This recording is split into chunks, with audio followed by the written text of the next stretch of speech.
Afternoon, everyone, or good morning, wherever you are in the world. Welcome back to my channel. Today, I'm going to cover chapter 26. We're getting close to the very end. I was looking at another version of, not a version, but it's just the way that it was organized in a different Book of Enoch, where it's not divided into chapters. It's just verse until the end, right? So, but for this particular study that we're doing, it is sectioned by chapter, and this is chapter 26. So if you notice after you whatever Book of Enoch that you purchased, that it doesn't follow chapters, that's fine, because the content is about the same anyway. So in chapter 26, we're going to get a glimpse, and he is going to describe a little bit of what heaven looks like. The heaven that in the end of days, after Jesus comes back, when all of the bad and evil spirits of the world, the humans that have been thrown in the pit of fire, all of the demons and principalities that are right now just running amok in this world, is going to be thrown into this pit of fire. It gives us a glimpse of what the new earth is going to be. Revived Garden of Eden. So it's the same garden, it's the same makeup, it's the same foundation, everything is the same, except for this time, Eden will look a lot more beautiful and a lot more perfect than it was before when they fell out of grace. He saw a blessed land with springs, like beautiful flowing springs and streams, and there's a stream on the east side of it. So this is what makes me believe that the earth is flat. It's on a flat plane, because there cannot be a firmament that's enclosing, that has an enclosure between the waters of the heaven and the waters of, and the earth and the waters of the earth. It cannot be divided or separated by a dome if it was round. So that's just my common sense telling me this. And also, given the proof, that the evidence from all of what the Bible is saying. So I believe in my heart that the earth is really a flat plane. It may not be a square plane or a square shaped one. It has to be a round. It's like a circle with a dome separating the waters from the earth, water from the earth and the waters from above, because that it's also written in Genesis that way.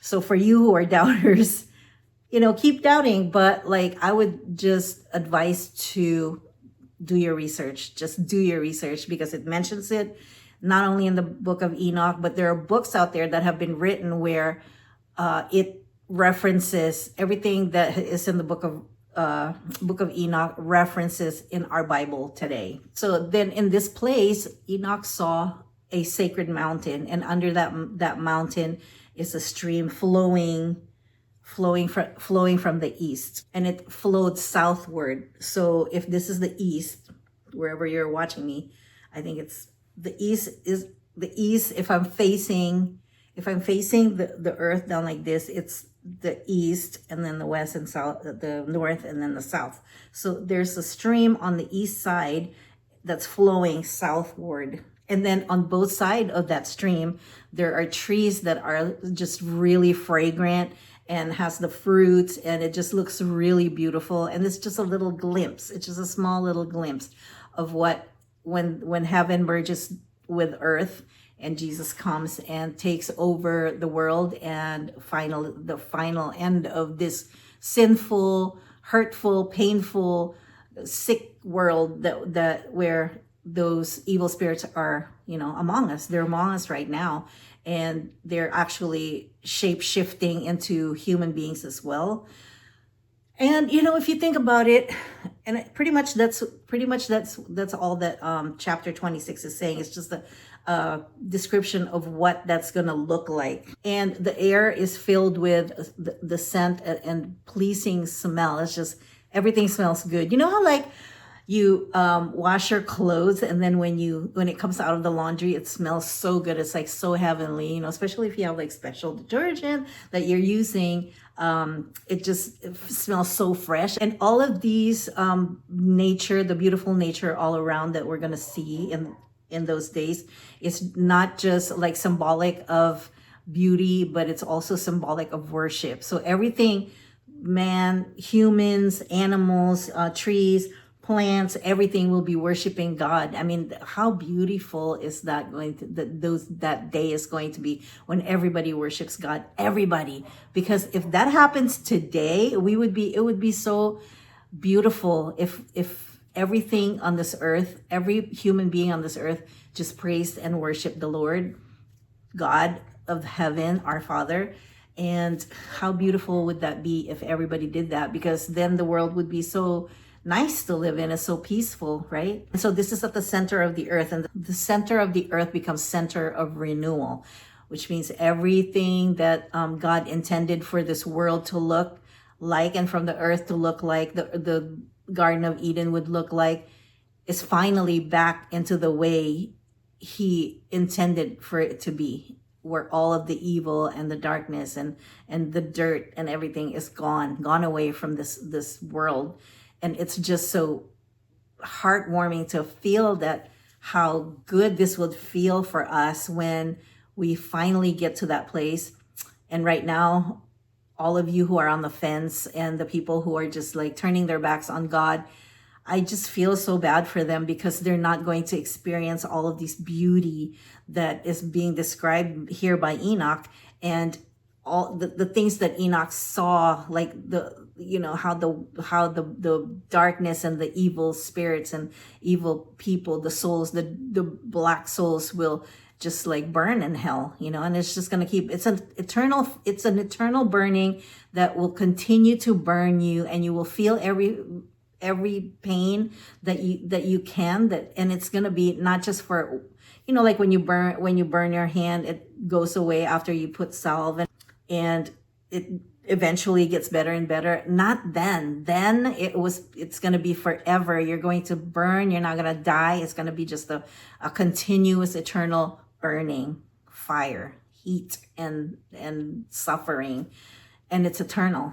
It's not a joke to be in a situation like that. I don't want to be in that situation. So the time to repent is now. Now it's just this minute, because you never know when Jesus can come back. You never know when that time will be. It could be 2 minutes from now. It could be tomorrow. It could be 2 days from now. You just never know. So if you're on the fence, the time is now. The devil will tell you, Satan will tell you, you know what? Why do it now? Enjoy your life. You're young, you're 35, you're 30. You have your whole life ahead of you. Why would you do it now? Just enjoy yourself until you get older, and really, to be honest with you, when I was that age, I was not thinking about my soul. Like, I think that I am invincible, that I will never die, that, death will never come until I'm old and gray. And it never occurred to me that at a blink of an eye, my life could be taken away from me. And then what? And then what happens? There's got to be an afterlife. I would live my life as if there was a God, then live my life, not believing in God and finding out that there is a God. So, it's just common sense to do that, and be kind to one another. I know that, I fall from grace that way too. Something irritates me, or someone irritates me online, and I read a comment, not in my channel because nobody comments.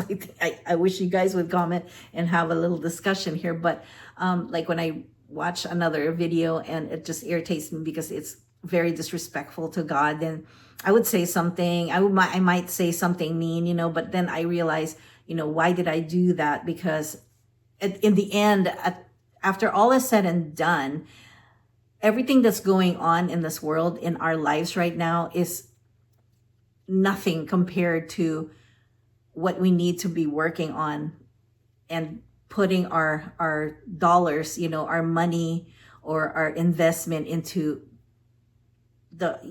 heaven, into paradise, because that's how, I just feel like that's how you would be rewarded when you get there, because you have practiced it on earth. Just be nice to each other, be good to each other.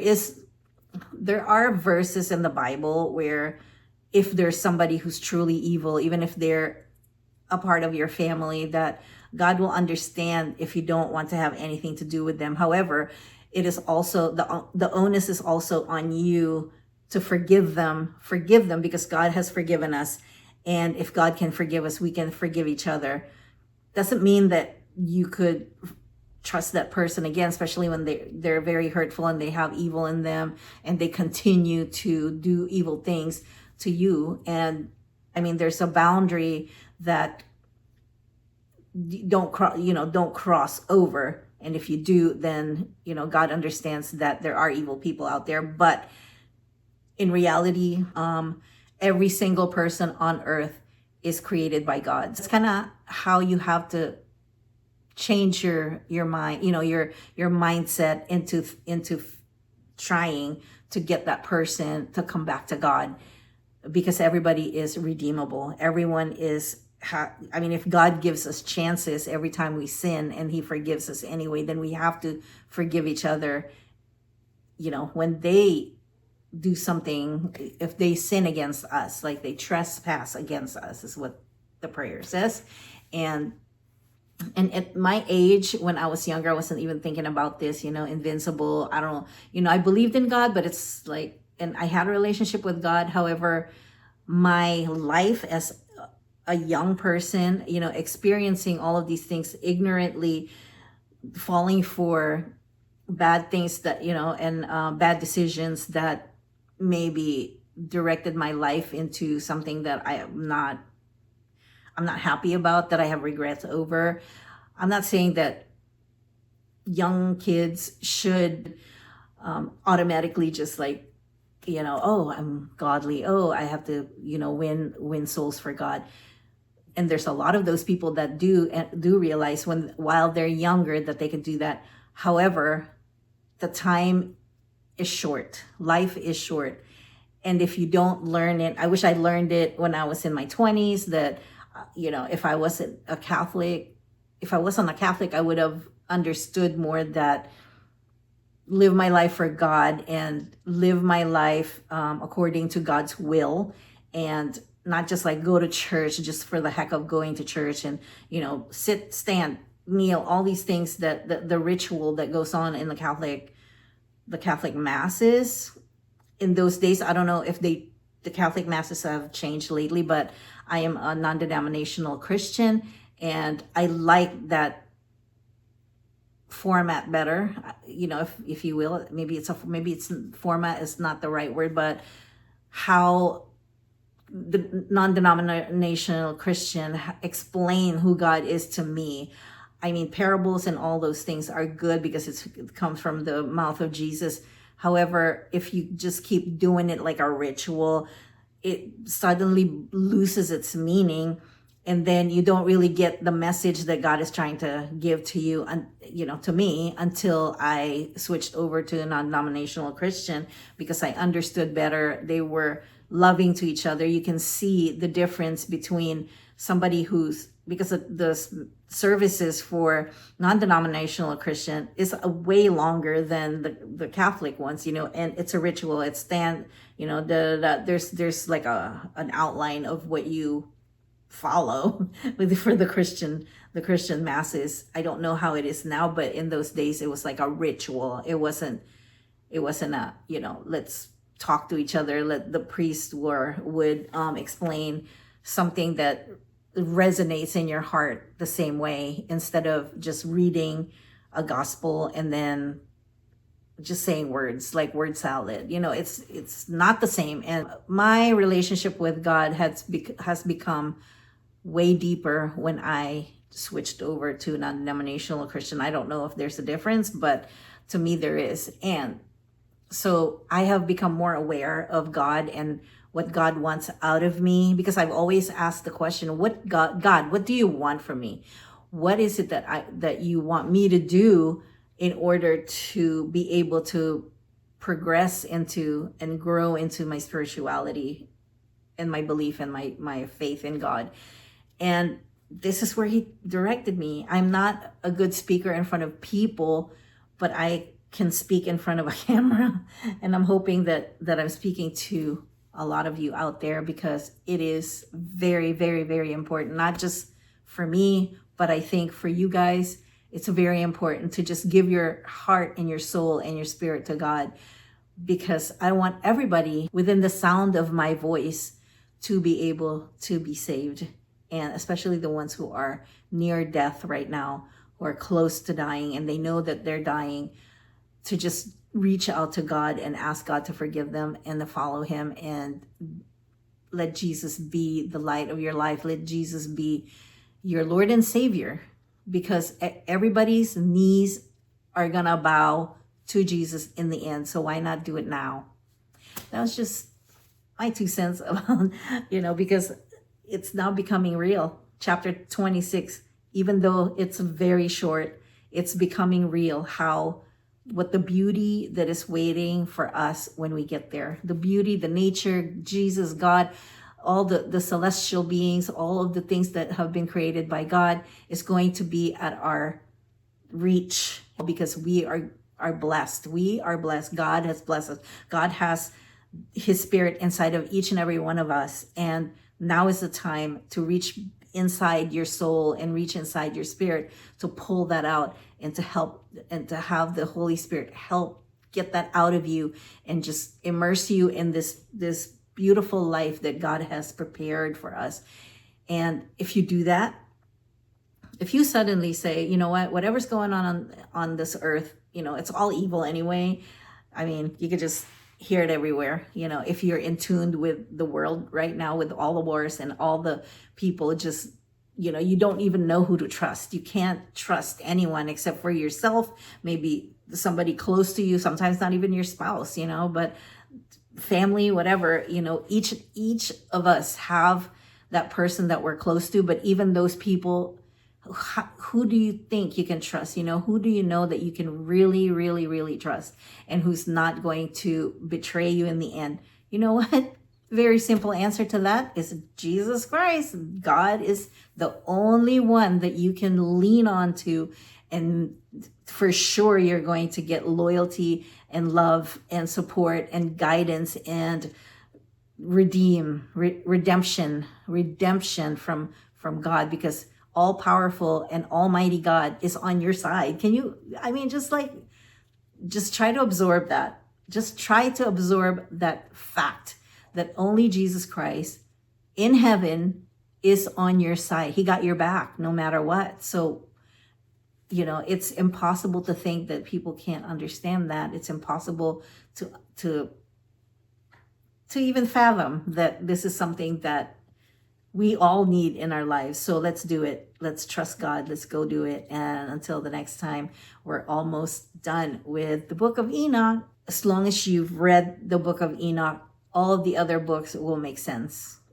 I don't know, because it's the first book actually. So until then, I'll see you on the next one. And you have a very blessed day, very blessed week, very blessed life. And make sure that you ask God to forgive you and follow Jesus Christ. Until the next time, I love you and goodbye.